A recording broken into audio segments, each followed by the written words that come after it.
The year is 1016, and King Edmund Ironside of England has just fought the Danish invaders to a stalemate. He's feeling pretty good about himself, so he decides to use the royal toilet. Fatal mistake! Turns out the medieval toilet, basically a wooden bench with a hole, is a perfect place for assassination. According to some chroniclers, while Edmund was doing his royal business, an assassin hiding in a cesspit below stabbed him with a dagger, straight up through the hole and into his buttocks. 1 second he's relieving himself, the next... An unexpected colonoscopy. The weapon tore into his intestines, creating what historians technically call a really bad day. Edmund reportedly survived for several agonizing hours after the attack, which is several hours longer than anyone would want to live with a perforated colon. Ironically, the man known as Ironside was taken down by a literal backstab in his butt. Not exactly how you want your legend to end. This is why I always check under the toilet seat before sitting down. Not because I'm paranoid about royal assassins, but because one time a spider tried to recreate this execution on me. I haven't trusted public restrooms ever since. And believe it or not, a penetrated butt is just the beginning. With each king, the level of pain and absurdity will only get worse. So buckle up, it's about to get painful. If you thought just getting stabbed in a butt was bad, Edward II would like a word from the afterlife. Let's talk about the man who knows a thing or two about things going wrong from below. Edward married Isabella of France, known as the she-wolf of France, which should have been a red flag. But instead of treating her like a queen, he gave all her wedding gifts to his bestie / probably more Pierre Gaveston. Yes, a man. I'm not a relationship expert, but even I know that giving your wife's jewelry to another man is not a great move. After years of military failures, financial disasters, and favoring his male companions over actually governing, Edward's queen Isabella had enough. I mean, I can kind of understand her. Why would he marry Isabella if all he really wanted was for a strong man to support him? And I mean that literally. While on a diplomatic mission to France, she began an affair with Roger Mortimer, an exiled English baron, and they plotted to overthrow Edward. So now we've got an angry wife, an exiled lover, and a king who's too busy with his favorites to see what's coming. It's the messiest medieval soap opera ever. The year is 1327, and Edward has just been overthrown by his wife Isabella and her lover Mortimer. They have locked him up in Berkeley Castle, but keeping a deposed king alive is always risky business. So Isabella and Mortimer came up with a plan that's more evil than modern video games' microtransaction policy. According to the most infamous account, Edward's captors decided that they needed to kill him in a way that wouldn't leave any external marks. So they put a red-hot poker straight up the rectum to burn his internal organs. What the actual fuck? Yes, you heard that right. He was essentially killed by the world's most horrific colonoscopy. Why such a bizarre method? Well, medieval nobles had a thing about killing kings. It was bad for karma. So they needed a method that wouldn't leave any obvious signs of murder, only emotional damage to anyone who hears the story. The people who came up with it clearly had some childhood traumas. But sometimes it's not assassins or vengeful spouses you need to worry about, it's architecture. Louis III became king of the Franks in 879, at the young age of 16. Unlike our previous contestants in this royal deathmatch, Louis was actually doing pretty well as king. He won battles against Viking raiders, held his kingdom together, and even got a hit poem written about him called the Ludwigslid. Anyway, I'll just put it on screen. He basically had a platinum hit single written about him. But in 882, at the age of 19, Louis spotted a young woman he found attractive. Being a king and thinking with his crown, he decided to pursue her on a horse. You know, as one does, in a completely not creepy way. Dating tip number 1.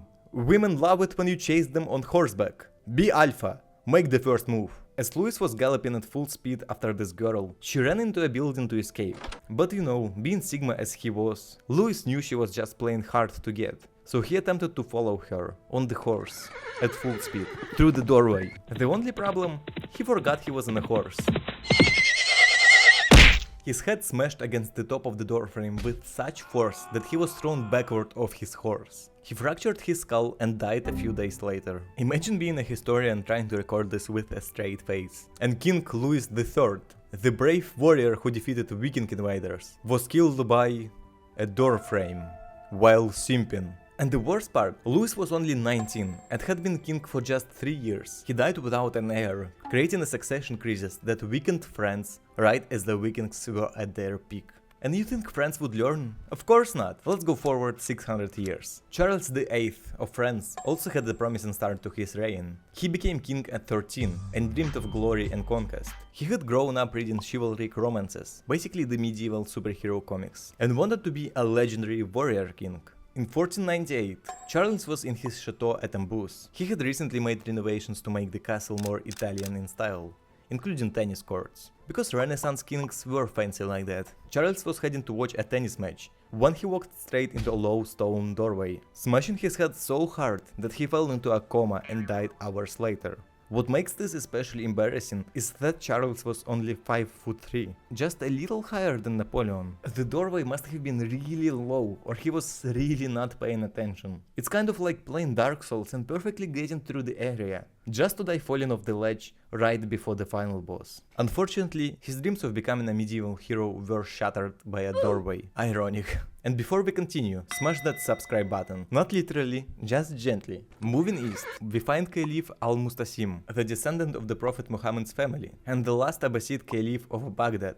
In 1258, he made a tiny little oopsie, because Mongol leader Hulagu Khan, Genghis Khan's grandson, showed up at Baghdad's doorstep with an army, which is never a good sign for your life expectancy. Al-Mustasim refused to prepare the city's defenses properly, ignored diplomatic outreach from the Mongols, and even insulted Hulagu's envoys. He thought Baghdad's reputation and his religious authority would protect him. Spoiler alert, it did not. When the Mongols captured Baghdad, they had a special execution planned for the Caliph who insulted them. They rolled him up in a carpet and then had their cavalry ride over him.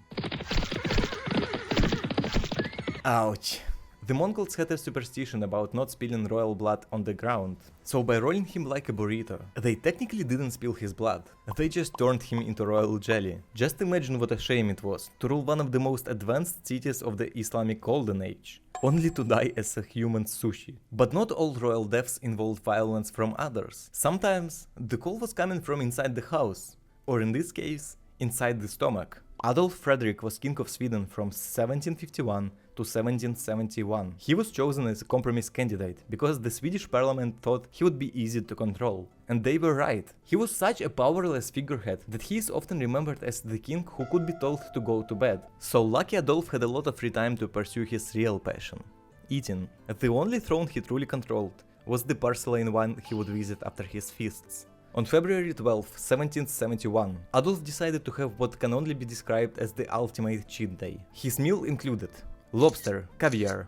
sauerkraut, smoked herring, champagne, and for dessert, his favorite dish, 14 servings of semla, a sweet roll filled with almond paste and cream. Think about it for a second. 14 desserts. I love overindulging on sugar, but even for me that's a little too much. After consuming this feast, Adolf Fredrik promptly died of digestion problems. Yes, the king of Sweden literally ate himself to death. That's gotta be one of the most absurd historical legacies ever, but still better than being stabbed in a butt. If you think he could have been saved by doctors, well, listen to this next story. I promise you, your fear of doctors will go to the moon after this one. Charles II of Navarre, also known as Charles the Bad. With a nickname like that, you know his ending isn't going to be pleasant. He earned his title through decades of treachery, switching sides in conflicts, and generally being the medieval friend who always backs out of plans at the last minute.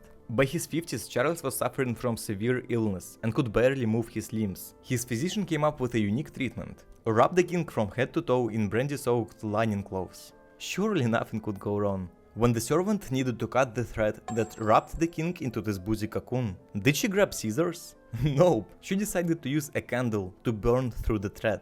I think you can see where this is going. The thread caught fire, which ignited the brandy-soaked cloth, which turned Charles the Bad into Charles the Human Barbecue. The flames burned him so severely that he died in agony a few days later. Honestly, medieval kings would have been much better off without the doctors of the time. By the way, if you like absurd medieval medicine, check out this video next with the most ridiculous medieval medicine practices. And now, for the most brutal and embarrassing royal death of the day. Valerian was the only Roman emperor ever to be captured alive, which is an achievement in itself, like winning really bad lottery. When you're captured by your enemies, you generally hope for a quick execution, but Persian King Shapur I had other ideas for Valerian. Instead of killing him, Shapur used him as a royal footstool. For years, the Emperor of Rome was forced to literally kneel and let Shapur rest his feet on his back. Eventually, Shapur got tired of it and had the Roman emperor killed. But the humiliation didn't end there. Shapur had Valerian's body skinned, stuffed with straw, and preserved as a trophy in a Persian temple. Imagine spending your life conquering half the known world, only to end up as the ancient taxidermy Wallart. And not a very pretty one either. So if there's one lesson I learned from all of this, is that being a king might not be as fancy as I thought it was. You could literally die in the most embarrassing way ever and be laughed at for centuries later. Comment below what you would like to see next and I'll make it happen. See you in the next historical nightmare.